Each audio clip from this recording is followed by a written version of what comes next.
देखो पता है 1 जून से ना मेरा ऑनलाइन क्लासेस शुरू हो चुका है और मेरे को तो कुछ समझ में ही नहीं आता। सेम यार, मेरा भी ऑनलाइन क्लासेस शुरू होने वाला है। क्या करूँ? पता नहीं।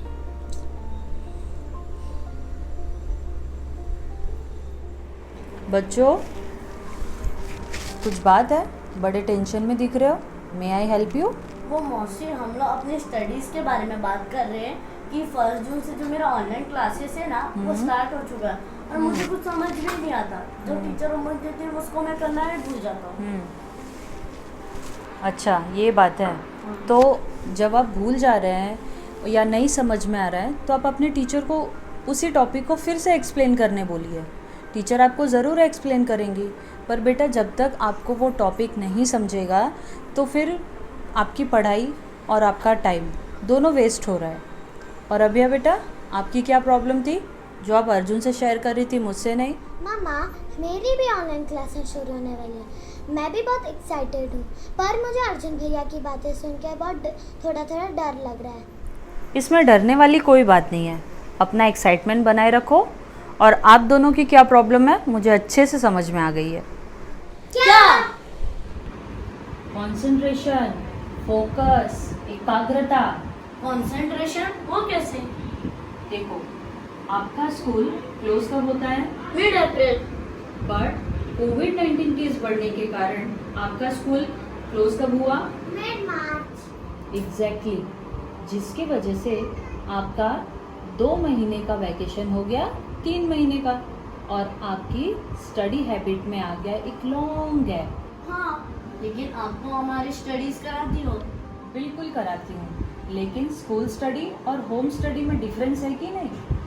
हाँ मामा, स्कूल आवर्स में हम आफ्टरनून में जाते हैं और इवनिंग में घर आते हैं। हाँ, और हम अपने घर में 1 घंटा या ज़्यादा से ज़्यादा 2 घंटा पढ़ाई करते हैं।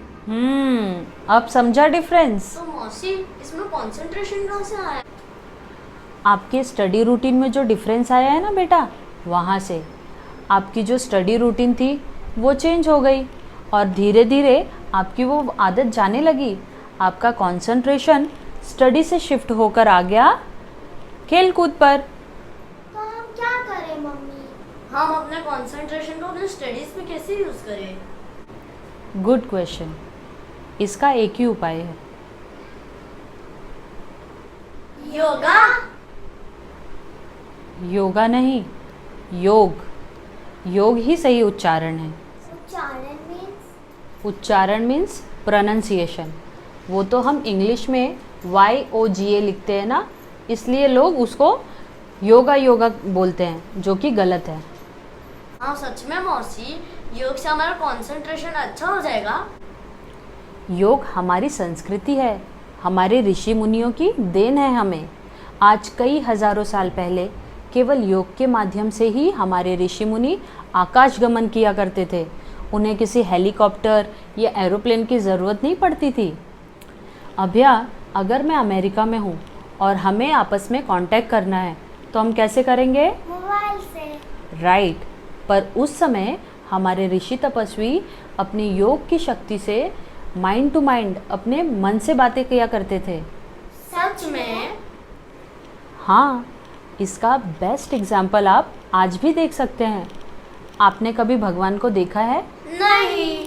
मैंने भी नहीं देखा है, लेकिन हम जब भी सच्चे मन से प्रार्थना करते हैं तो हमारी विश पूरी होती है कि नहीं? हाँ, होती है।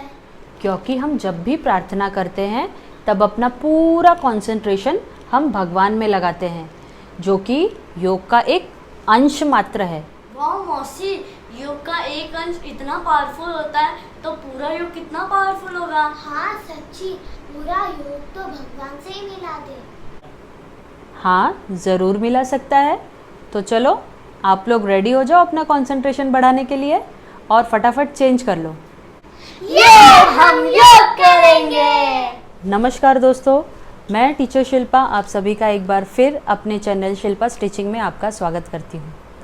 जैसा कि आपने देखा, आज मैं बच्चों को योगा के 5 ऐसे योगासन सिखाने वाली हूँ जिससे उनका कंसंट्रेशन और इंटेलिजेंस दोनों को बढ़ाने में सहायता मिले।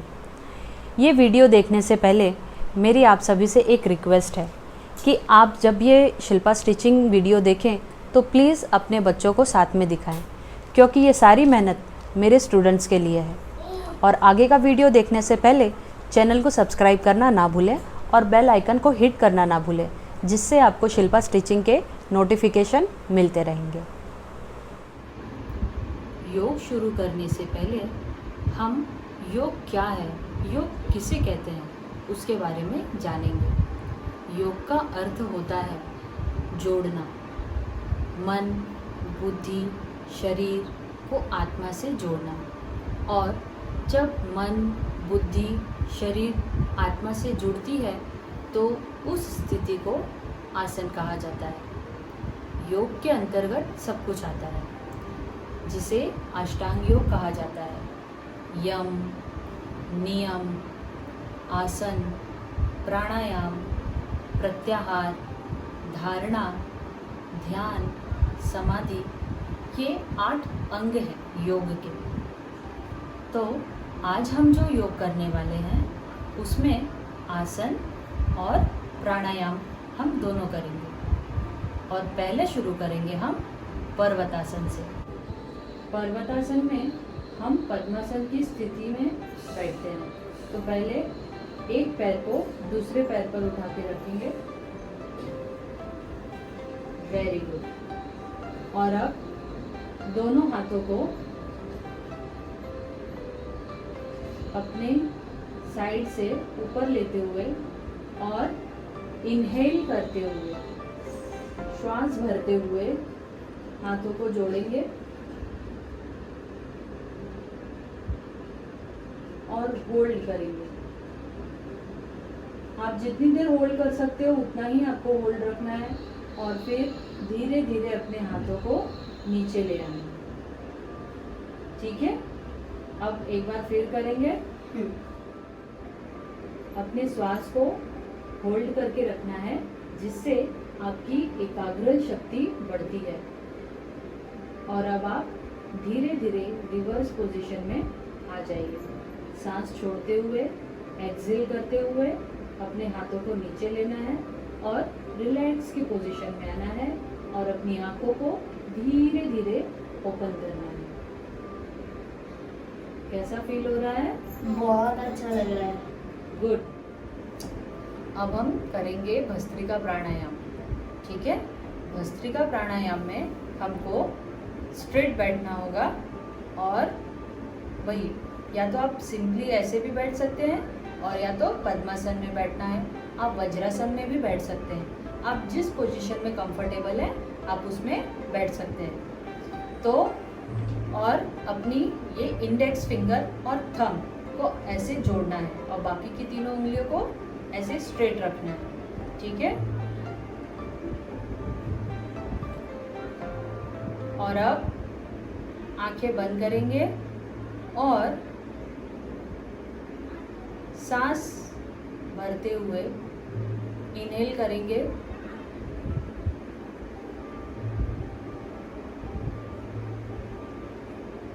अब एक्सहेल।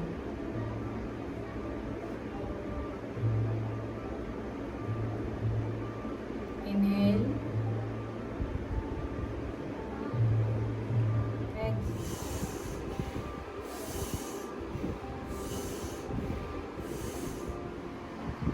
और तीसरा है भ्रामरी। भ्रामरी शब्द आया भ्रमर से। भ्रमर का अर्थ होता है भौरा। जिस प्रकार भौरा गूंजन करता है, बिल्कुल उसी प्रकार जब हम भ्रामरी प्राणायाम करते हैं तो ऐसी ही गूंजन निकलती है। और ये गूंजन हमारी मानसिकता पर बहुत ही अधिक अच्छा प्रभाव डालती है, जिससे हमारी एकाग्रता और बढ़ती है। इस प्राणायाम में भी आप जिस पोजीशन में, जिस स्थिति में कंफर्टेबल हो, आप उसमें बैठकर कर सकते हैं। और इसे करते समय हमें पहले सीधे बैठना है और फिर अपनी तर्जनी उंगली को अपने माथे पर रखना है और बाकी उंगलियों को आंख पर और अंगूठे को कान पर, इस तरीके से। ये स्टेप है। और अब हम सांस भरेंगे उसे होल्ड करेंगे और उसे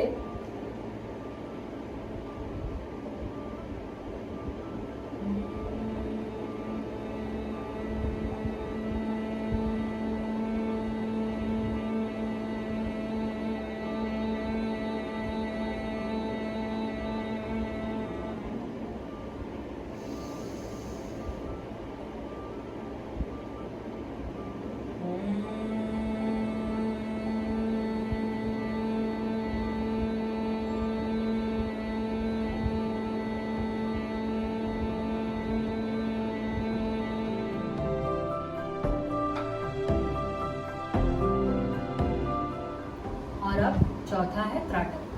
त्राटक क्रिया बच्चे अपने बड़ों की सुपरविजन में ही करें, अकेले ना करें। त्राटक क्रिया करते समय बच्चों को इसमें कुछ नयापन लगेगा। मुझे नहीं लगता कि किसी बच्चे ने कभी ये क्रिया की होगी, इसलिए तो चलिए अब हम त्राटक क्रिया की प्रक्रिया को आगे बढ़ाते हैं।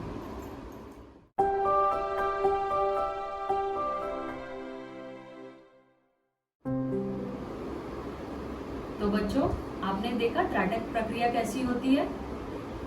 त्राटक क्रिया करने से पहले आपको अपने ही हाइट पर, अपनी नजरों के ऊंचाई पर ही कोई टेबल हो या स्टूल हो, उस पर आपको दीपक या मोमबत्ती जो भी अवेलेबल हो उसे रखना है और उसे ही एक निगाह से आपको कंटिन्यू 5 मिनट या 10 मिनट तक देखना है। और इस क्रिया को आप समय के साथ साथ जैसे जैसे आपकी प्रैक्टिस अच्छी होती जाएगी, आप इस प्रैक्टिस को और भी ज़्यादा ड्यूरेशन दे सकते हैं। आधा घंटा, 1 घंटा भी कर सकते हैं। और हाँ, जब आप ये क्रिया करेंगे तो उस वक्त ये पॉसिबल है कि आपकी आंखों में जब हम कहीं कंटिन्यू एक ही तरफ देखते हैं तो हमारी आंखों से आंसू आ सकते हैं। तो उसमें घबराने वाली कोई बात नहीं है। उस वक्त आपको क्या करना है, आपको त्राटक क्रिया वहीं पर रोक देनी है और फिर एक थोड़े समय का अंतराल या गैप लेकर आपको वो क्रिया फिर शुरू करनी है। इससे आपके मन की चंचलता, जो आपका मन यहाँ वहाँ भटकता है, ये करें वो करें, हाँ, तो इससे आपका मन क्या होगा, आपके मन की चंचलता कंट्रोल में आएगी और एकाग्रता बहुत तेजी से बढ़ेगी, जिससे आपका कंसंट्रेशन पूरी तरीके से आपके किसी भी काम में लगे। और इससे हमारे आंखों की रोशनी भी बड़ी तेजी से बढ़ती है और इसे बच्चे, बड़े, बूढ़े सब कर सकते हैं। और अब 5वां योग है ध्यान। ध्यान एक बहुत ही महत्वपूर्ण योग है जो हमारे कंसंट्रेशन और आईक्यू को बढ़ाने में एक बहुत महत्वपूर्ण भूमिका निभाता है। और जब भी हम ध्यान करते हैं, उस समय जब हम ध्यान की मुद्रा में रहें तो हमारे मस्तिष्क में, हमारे दिमाग में किसी भी प्रकार के कोई भी ख्यालात नहीं होने चाहिए। हमारा एक लक्ष्य होना चाहिए, हमारी आत्मा का परमात्मा से मिलन। बस उसके लिए हम पहले अपनी आंखों को बंद करेंगे और अपनी सारी शक्तियों को एकत्र कर केंद्र में अपना ध्यान लगाने की कोशिश करेंगे। भले कितनी ही बार आपका ध्यान टूटे, लेकिन हमें बार बार अपने आप से लड़कर उस ध्यान को उस केंद्र पर पहुंचाना है। और एक समय के बाद आप पाएंगे कि उस केंद्र से आपको एक रोशनी, एक प्रकाश निकलता हुआ आपके अंदर ही दिखाई देगा। जब हम किसी भी प्राणायाम में बैठे हों तो हमेशा एक बात याद रखें कि अपनी आंखों को तुरंत ना खोलें। उसके पहले अपनी दोनों हथेलियों को आपस में घर्षण करें। Rub your palm. जब हथेलियां गर्म हो जाएं, तो उसे अपनी दोनों आंखों पर रखें। Keep palm on your eyes.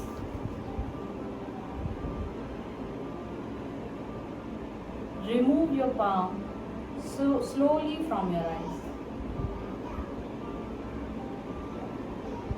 Now open your eyes very slowly, very slowly, very slowly. तो ये थे आज के वो 5 योगासन जो आपके बच्चों की कंसंट्रेशन और इंटेलिजेंस को बढ़ाने में डेफिनेटली हेल्पफुल होंगे। आज का ये वीडियो आपको कैसा लगा कमेंट कर ज़रूर बताइएगा। और अगर आपको वीडियो अच्छा लगा तो लाइक और शेयर जरूर करना। और हमारे चैनल को सब्सक्राइब करना and please hit the bell icon. तब तक के लिए स्टे होम, स्टे सेफ, जय हिंद।